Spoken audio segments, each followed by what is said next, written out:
Why did Teairra Marí threaten to whoop Keri Hilson like they were backstage at a high school talent show? And why does it feel like every time Teairra's name pops up, it's never about music, but drama, lawsuits, or somebody catching hands? You'd think someone with her talent and a cosign from Jay-Z would be sitting on platinum plaques by now. But instead, Teairra became a walking headline, not for her hits, but for her hits, literally. From getting dropped by Roc-A-Fella before she could even tour, to being dragged in court by 50 Cent, and now going toe-to-toe online with Keri Hilson over a 12-year-old beef nobody even remembered? Yeah, there's way more to Teairra's story than people realize. Because what if I told you Teairra didn't fall off? She blew up in the worst way possible? Let's rewind. Back in 2005, Teairra Marí wasn't just another pretty face. She was the one. Jay-Z himself dubbed her the Princess of the Rock. Like, the man had Rihanna and Teairra on deck at the same time, and guess who he thought would win? Spoiler, it wasn't Rihanna, at least not at first. Teairra had the look, the vocals, the attitude, basically everything you needed to be the next R&B it girl. Her debut single, Make Her Feel Good, was everywhere. BET 106 and Park, radio rotation on lock. People were calling her the next Beyoncé before she even turned 18. But just like that, poof, the album dropped, and then silence. No sophomore project, no promo tour, nothing. The Roc-A-Fella machine just stopped pushing her. One minute she was front row at the VMAs, and the next, she was a rumor. And while Rihanna was out here running the pop charts with Pon de Replay,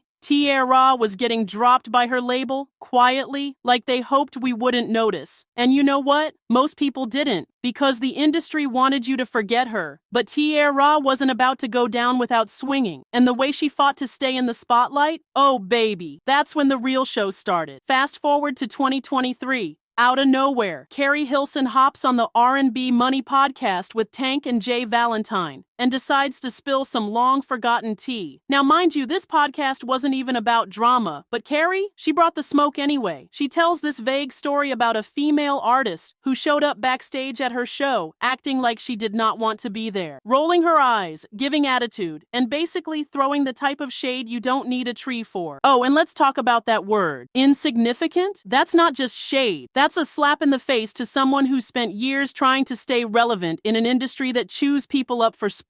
And Teairra? She's been through enough public humiliation already. Keri must have realized she poked the wrong lion, because not long after, she posted a half apology. She admitted the story was from 12 or 13 years ago, said she shouldn't have brought it up, and even tried to sound sweet about it. I hold no ill will, blah blah blah. But guess what? Teairra never responded. No follow-up. No, we're good now. Just silence. And knowing Teairra, that silence was loud. She's either plotting or she's done. And both equally dangerous. Before the lawsuits, the Instagram threats, and the love and hip-hop chaos, Teairra Marí was the chosen one. At just 16, she had the full weight of Roc-A-Fella Records behind her. Jay-Z himself was talking her up like she was about to change the game. Her debut single, Make Her Feel Good, had all the makings of a hit. Radio stations were eating it up. Her face was everywhere, and she had that energy, confident, cute, and just enough edge to feel dangerous. People were already crowning her the next Beyoncé, seriously. But behind the scenes? Whew, the vibe wasn't matching the promo. Rumors started swirling that Teairra was hard to work with, that she had an attitude, that she wasn't listening to the label, the producers, the handlers. Industry folks whispered about diva behavior, like she was doing too much too soon for someone who hadn't even earned her stripes yet. And then came the bombshell. Roc-A-Fella dropped her, just like that. No sophomore album, no big press release, no warning. One minute she was Rock's princess, the next, she was just gone. And to make it worse, Rihanna, who had just come on the scene, got all the attention Teairra was supposed to get. While Teairra was trying to recover from the fallout, Rihanna was already climbing the charts with Pon de Replay and collecting hits like Pokemon. People say Teairra was shelved because she wasn't marketable enough. Others claim she got caught in the middle of internal drama at the label. But if you asked her, she'll tell you she was sabotaged. She's hinted in interviews that people behind the scenes didn't want her to win, that she wasn't willing to play the game the way the industry wanted her to. But whether it was bad timing, bad attitude, or bad luck, her big moment vanished overnight. And when you fall that hard that fast in the music biz,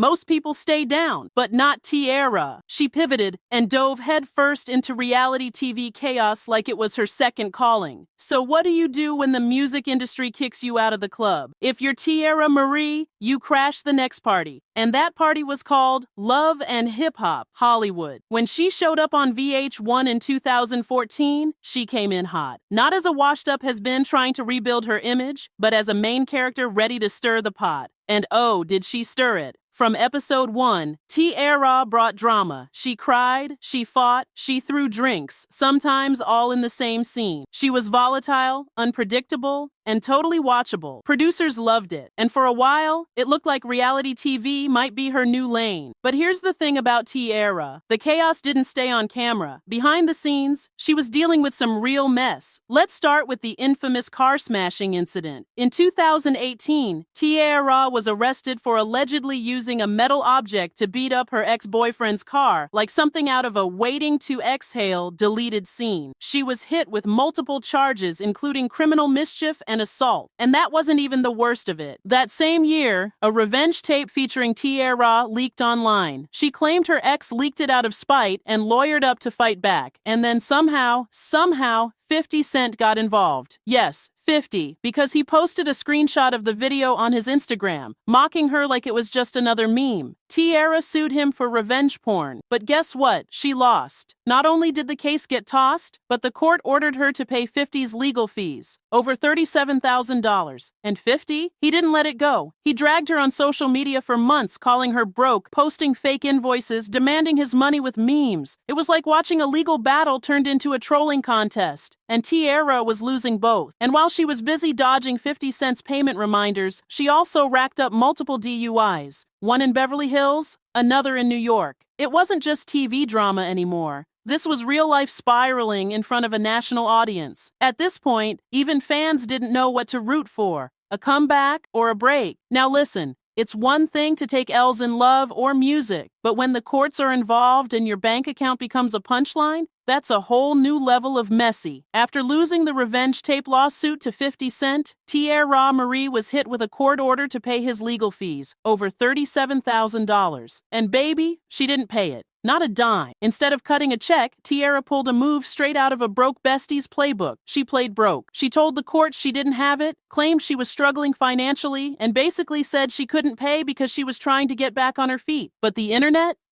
is petty. And unfortunately for her, so is 50 Cent. Every time she popped up on Instagram with a new outfit, a new weave, or even a hint of a paycheck, 50 was right there in the comments like a bill collector with a grudge. Where's my money, Teairra? I need my bag. I want my money by Monday. He turned her debt into a full-blown saga. Fans started following it like it was its own reality show. 50 versus Teairra, The Petty Chronicles. She tried to fight back too, went on social media ranting, calling him a bully, saying she wasn't paying because he didn't deserve it. But the court didn't care about her feelings. They wanted the money. And when she still didn't pay, 50 filed to seize her income. Every little appearance check, brand deal, or LHH reunion special was fair game. By 2021, her name was trending less for music or TV and more for debt, lawsuits, and avoiding payments. It got so bad that fans were genuinely asking, is Teairra okay? Like, we went from she's messy to, wait, does she need help? And that's the tragic part. Because behind the memes and shade, you've got someone who clearly didn't have the right support, made bad decisions, and got caught in a system that eats up women like her for sport. So where is Teairra Marí now? Honestly, that's the question everyone keeps asking, and the silence is kind of eerie. After years of being in our faces, whether through hit singles, reality TV brawls, or court battles with millionaires, Teairra has basically gone ghost. No new music, no major TV appearances, just the occasional Instagram post here and there, usually filtered, polished, and carefully curated, like she's trying to rebuild something but isn't quite sure what. There were rumors she was working on new music. She even teased a project called Number No Hate, but nothing official ever dropped. No singles, no rollout, just smoke and mirrors. And while other love and hip-hop stars turned their mess into million-dollar brands, hello Cardi B, Teairra seems stuck in limbo, still famous and but not really booked, still talked about, but mostly as a cautionary tale. As for her finances, still murky. Her current net worth is estimated somewhere between $300,000 to $500,000, and that's being generous, considering she still allegedly owes 50 Cent. But here's the thing. Even though her career didn't go as planned, Teairra will always be remembered, not just for being Jay-Z's almost protege or the girl who swung a purse like a weapon on VH1. No, Teairra's legacy is more complicated than that. She'll be remembered for the chaos, sure, but also for her rawness, her refusal to fake it, her ability to stay real, even when it was messy, embarrassing, or downright tragic. And in an industry built on smoke and mirrors, that kind of authenticity is rare. So maybe Teairra Marí never got her fairy tale ending. But let's be honest, she gave us one hell of a story. So what will Teairra Marí really be remembered for? Not the album sales, not the chart toppers that never came, but for being raw, reckless, and real in a way most industry girls are too polished or too protected to ever show. She'll be remembered as the girl who was supposed to be Roc Nation royalty, but got thrown to the wolves. And when they came for her, she didn't run. She barked back, loud. Whether it was clapping at Keri Hilson, swinging at exes on VH1, or dragging 50 Cent into court with her last dollar in a dream, Teairra never played victim. She played villain. And honestly, that might have been the most powerful move she ever made. Because in an industry that only remembers its winners, Teairra forced people to remember her, even when the machine tried to forget. And maybe she didn't get the fame she wanted, but she damn sure got the legacy nobody saw coming.